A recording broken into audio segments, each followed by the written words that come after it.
Hello बच्चों, कैसे हो? आई होप कि आप लोग अच्छे होंगे।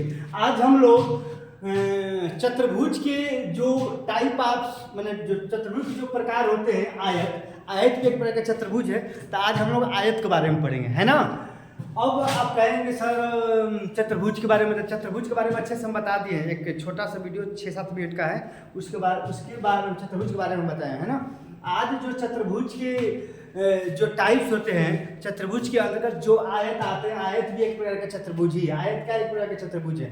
तो आयत के बारे में, इनकी जो प्रॉपर्टी है, इनके जो गुण है, इनका जो क्वालिटी है, और उसके बारे में आज डिटेल्स हम लोग पढ़ेंगे और चर्चा करेंगे। चलिए स्टार्ट करते हैं। देखिए बच्चों, ये है आयत। आयत को इंग्लिश में हम लोग कहते हैं रेक्टेंगल, है ना। आयत चतुर्भुज यानी रेक्टेंगल क्वाड्रिलेटरल्स, ठीक। अब इसकी जो पहला जो प्रॉपर्टी है, जो गुण है, आयत है ना। पहले तो हम आयत बनाते हैं। देखिए ये आपका एक आयत है, क्या है? देखिए आपका ये एक आयत है, ठीक। आयत है, देखिए यहाँ पर ये आपका एक आयत है, ठीक ना। ये आपका एक आयत हो गया। अब देखिए यहाँ पर इसके नाम रख लीजिए। कुछ तो नाम रखेंगे ना, नाम नहीं रखेंगे। बिना नाम कैसे होगा?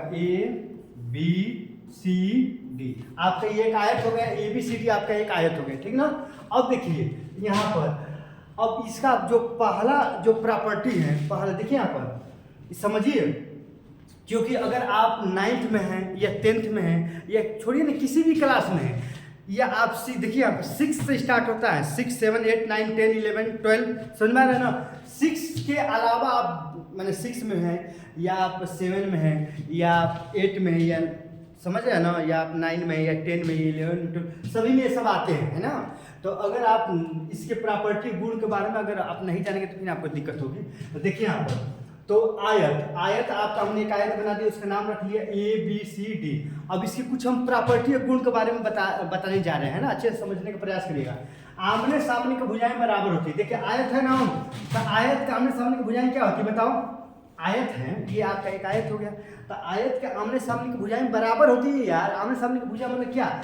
ये भुजा इसके बराबर होती है, ये भुजा इसके बराबर होती है। समझ रहे बात को ना। यानी आप कहेंगे, अगर आपको कहा जाए तो AB, देखिए यहाँ पर AB, A और B, AB यही ना है। AB ये वाला भुजा है, ये AB किसके बराबर होगा? AB आपका DC के बराबर हो जाएगा। देखिए यहाँ पर AB जो है वो DC के बराबर, ये भुजा इसके बराबर है। क्या लिखे? आमने सामने की भुजाएं क्या होती है? बराबर होती है। आमने सामने की भुजाएं बराबर होती है। तो AB किसके बराबर होगा? DC, क्योंकि इसके सामने का भुजा ये है और इसके सामने का भुजा ये है। तो ये भुजा इसके बराबर होगा, ये भुजा इसके बराबर होगा। तो AB किसके बराबर होगा? DC के, ठीक ना। और देखिए यहाँ पर AB DC के, और AD किसके बराबर होगा? AD, बताओ। AD जो है AD, ये AD बराबर होगा। AD किसके बराबर होगा? आपका BC का। AD किसके बराबर होगा? आपका BC का। अब देखिए इसमें आमने सामने की भुजाएं बराबर तो होती हैं, प्लस समांतर भी होती हैं। समझ रहे बात को?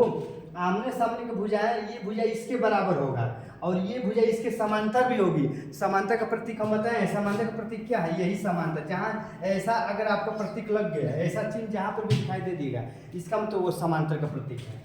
तो AB जो है, AB इसके बराबर तो है, ये वाला इसके बराबर तो है, लेकिन ये इसके समांतर भी है। इसका ये प्रॉपर्टी है, यानी AB समांतर है किसके?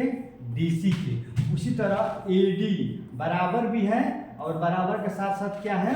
समांतर भी है। ये इसके बराबर है, ये इसके समांतर है, ये इसके बराबर है, ये इसके समांतर है। अब चलिए ये तो आपका 2 हो गया। देखिए ये 2 प्रॉपर्टी आपको हो गया। आमने सामने की भुजाएं बराबर होती है, ठीक, बराबर हो गया। आमने सामने भुजाएं समांतर होती है, समांतर भी हो गए, ठीक। अब चलिए प्रत्येक कोण समकोण होते हैं। देखिए आयत जो होते हैं ना, आयत के प्रत्येक कोण समकोण होते हैं। प्रत्येक माने देखिए ये जो कोणवा है, ये कोण हो गया, एक ये कोण हो गया, और एक ये कोण हो गया, एक ये जो हम प्रतीक ये चिन्ह बना रहे हैं ना, ये समकोण का प्रतीक है। सीधे लेके आइए, इस तरह के ये समकोण का प्रतीक है ना। तो आयत के जो प्रत्येक कोण है ये क्या होते हैं? समकोण होते हैं। प्रत्येक कोण क्या होते हैं? समकोण। यानी कोण A है ना, कोण B बराबर कोण C और बराबर कोण D। देखिए ABCD ये प्रत्येक क्या होते हैं बताओ? प्रत्येक 90 अंश का होता है। दिखाई दे रहा है कि नहीं बताओ? दिखाई दे रहा है ना? हाँ दिखाई दे रहा है। ये प्रत्येक देखिए यहाँ पर ए बी सी डी, ये जो प्रत्येक कोण है ये क्या होते हैं, समकोण होते हैं। समकोण को ही नब्बेंश कहते हैं ना, यानी नब्बेंश होते हैं। तो ये भी आपका हो गया। अब देखिए विकर्ण परस्पर समद्विभाजित होते हैं। विकर्ण क्या होते हैं, समद्विभाजित। इनके विकर्ण अब देखिए आप, एक आयत हो गया तो इसका विकर्ण कौन सा होता है, देखिए ये यहाँ से यहाँ अगर खींचेंगे इसी को तो विकर्ण कहेंगे, इसी को क्या कहते हैं, विकर्ण होते हैं। तो इसमें आयत में कितने विकर्ण होते हैं बताओ, कितने विकर्ण होते हैं बच्चों, बताओ कितने विकर्ण होते हैं। इसमें दो विकर्ण, देखिए एक ये विकर्ण हुआ, एक ये विकर्ण हुआ, देखिए दूसरा कोई ले लेना है ना, ये वाला ले रहा है। देखिए इसमें दो, आयत में दो विकर्ण होते हैं ना। तो ये यहाँ पर देखिए, यहाँ पर एक ये विकर्ण हो गया और एक आपका ये विकर्ण हो गया। ये दो विकर्ण हो गया कि नहीं, मतलब यही जो दीक्षा होता है कि ये विकर्ण हो गया और एक ये विकर्ण हो गया, है ना। तो विकर्ण क्या होते हैं, समद्विभाजित होते हैं। समद्विभाजित का मतलब समान दो भागों में विभाजित होते हैं। जैसे मान लीजिए कि ये विकर्ण कहाँ पर कट रहे हैं, एक ये विकर्ण है और एक ये विकर्ण है, ये दोनों यहाँ पर कट रहे हैं। तो मान लीजिए ओ बिंदु हो गया, ओ बिंदु पर कट रहे हैं। कहाँ पर कट रहे हैं, ये दोनों ओ बिंदु पर कट रहे हैं। कहाँ पर, ओ बिंदु पर कट रहे हैं, है ना। तो जहाँ पर कट रहे हैं तो विकर्ण समद्विभाजित, समद्विभाजित मतलब समान दो भागों में विभाजित होते हैं। समद्विभाजित का मतलब समान दो भागों में विभाजित, यानी विकर्ण जो है आपका ओ सी, देखिए यहाँ पर ओ सी, ये आपका ओ सी किसके बराबर है, ओ ए किसके बराबर हो जाएगा, ओ सी के। देखिए ये टोटल आपका ए सी आपका विकर्ण हो गया। और समद्विभाजित मतलब समान दो भागों में विभाजित, यानी ये वाला इसके बराबर होगा, यानी ओ ए किसके बराबर हो जाएगा, ओ सी के। उसी तरह ओ, देखिए यहाँ पर गलती लिख दिया है, लिखे है ना, ओ ए किसके बराबर होगा, ओ सी के, ठीक। उसी तरह आपका ओ बी किसके बराबर होगा, ओ बी किसके बराबर होगा बताओ, ओ बी किसके बराबर होगा, ओ डी के, है ना।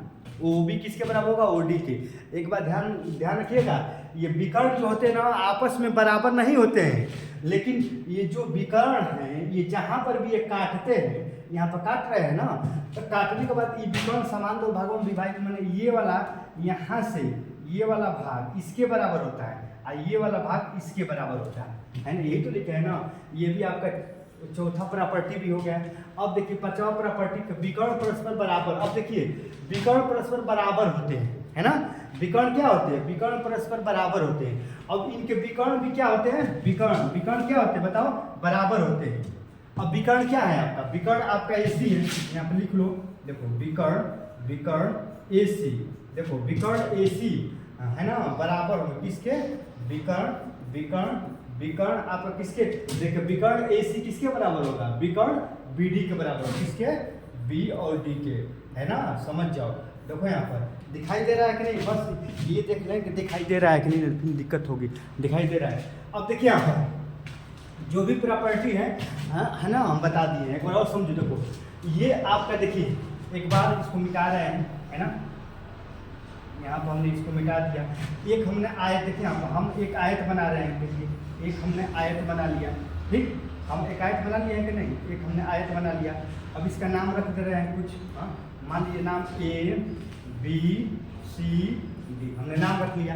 अब ये क्या है, आयत में, आयत की जो क्वालिटी है, जो प्रॉपर्टी है, जो गुण है, क्या होता है कि आयत के आमने सामने की भुजाएं क्या होती है, ये भुजा इस भुजा के बराबर होती है, ये भुजा इस भुजा के बराबर भी होती है, समांतर भी होती है। तो क्या लगाए हैं, बराबर भी लगाए हैं और समांतर भी। उसी तरह ये भुजा इसके बराबर भी होती है, ये भुजा इसके बराबर, ये भुजा इसके समांतर, है ना।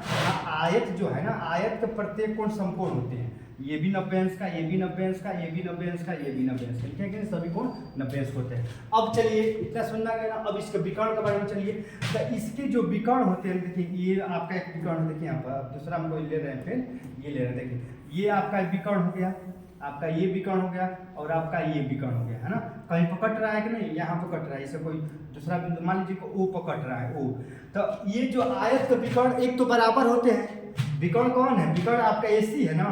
तब देखिए क्या लिखा है, विकर्ण एसी, ये विकर्ण एसी किसके बराबर होगा, विकर्ण बीडी का। अगर विकर्ण एसी 10 सेंटीमीटर होगा तो बीडी भी कितना होगा, वो भी 10 सेंटीमीटर होगा ना, क्योंकि आयत के विकर्ण क्या होते हैं, बराबर होते हैं। यहाँ पर जो आयत देखिए, यहाँ पर विकर्ण एसी किसके बराबर होगा, बीडी के, यहाँ पर लिखे। और विकर्ण समद्विभाजित, समद्विभाजित माने ये वाला जो भाग है इस भाग के बराबर होगा। ये वाला जो भाग है इस भाग का बराबर होगा, कहा नहीं यहाँ पर लिखे है ना।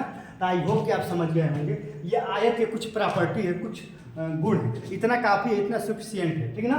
अब देखिए, अब कुछ हम सूत्र के बारे में बताएं, जैसे कि अगर हम कह देंगे तो आयत का क्षेत्रफल ज्ञात कीजिए, क्या ज्ञात कीजिए, आयत का दिखाई दे रहा है। अगर हम कह देंगे आयत, देखिए आप यहाँ पर लिख रहे हैं हम, देखिए कुछ सूत्र के बारे में हम लिख रहे हैं। आयत देखिए आपका ये तो इसी पेन से लिखे हैं ना, कोई दूसरा पेन ले ले यार, हाँ ये पेन ले रहे है ना। देखिए अब ले रहे हैं, देखिए आपका आयत, हाँ आयत का परिमाप, देखिए आयत का परिमाप अगर हम कह दें